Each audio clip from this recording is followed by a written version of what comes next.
Please like and subscribe to Nisha's Classics and press the bell icon. कथ श्री अक्कलकोट स्वामी कवचं स्तोत्रम् अस्य श्री स्वामी कवच स्तोत्र मंत्रस्य सुरत ऋषिः अनुष्टुप् छन्दः स्वामी समर्थ देवता शंकरराजे शक्तिः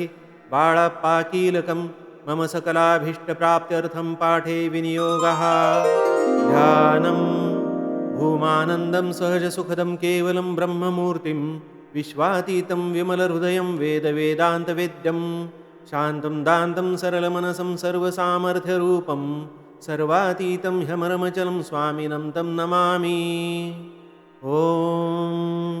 शीर्षं मे पातु स्वामी वैभालं नेत्रे च सद्गुरुः कण्ठं मुखं च पातु मे स्वामी समर्थदेशिकः स्कन्धो मे पातु स्वामी वै बाहु पातु तु सद्गुरुः करो मे पातु स्वामी च अङ्गुलयश्च देशिकः प्रज्ञाप्राकारवासी वै हृदयं पातु मे सदा पुरस्थलं च स्वामी वै कटिं मध्यं हि सद्गुरुः नाभिं जङ्घे च स्वामी वै गुह्यं पातु च देशिकः उरुजानुसमर्थश्च पादौ स्वामी च पातु मे देहं मनश्च प्रज्ञाश्च प्रज्ञापुरस्थितः सदा दशदिक्षु स पातु मां स्वामी समर्थ सद्गुरुः उत्पातान्त्रिविधा नित्यं नष्टान् कुर्वन्तु सद्गुरुः सङ्कटानाधिव्याधिश्च नश्यन्तु देशिकः सदा नानापीडाश्च बाधाश्च जरामरणयातनाः प्रातिकूल्यादिविघ्नाश्च नश्यन्तु सद्गुरुः सदा भूतप्रेतपिशाचाश्च वेतालब्रह्मराक्षसान् शाकिनीडाकिनादीश्च नश्यन्तु स्वामी समर्थः महापापांश्च घोरांश्च ब्रह्महत्यादिदुर्धरान् समूलान् पातकान् नित्यं नश्यन्तु सद्गुरुस्तथा स्वामी समर्थतेजश्च रक्षतु मां च सर्वदा भूत्वा तत्कवचं मे च अभेद्यं तद्भवेत् सदा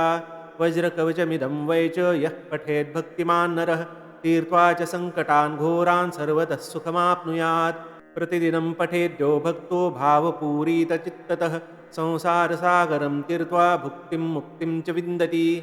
साधको यो यदिच्छेच्छ गुरुभक्तो हि वर्तते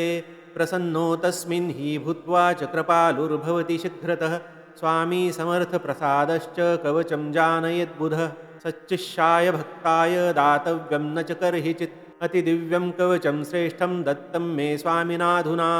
अहं ददामि शिष्याय प्रकाशाय प्रियाय च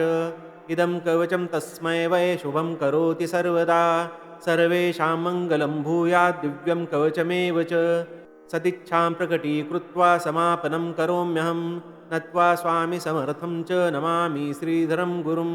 प्रकाशस्य निमित्तेन प्रकाशितमिदं स्तवः तर्हि तत्प्रतीचाशींश्च ददामि च पुनः पुनः अक्कलकोटवासी च स्वामी समर्थ सद्गुरुः भूयात् सर्वमाङ्गल्यं सर्वेषामिति प्रार्थये।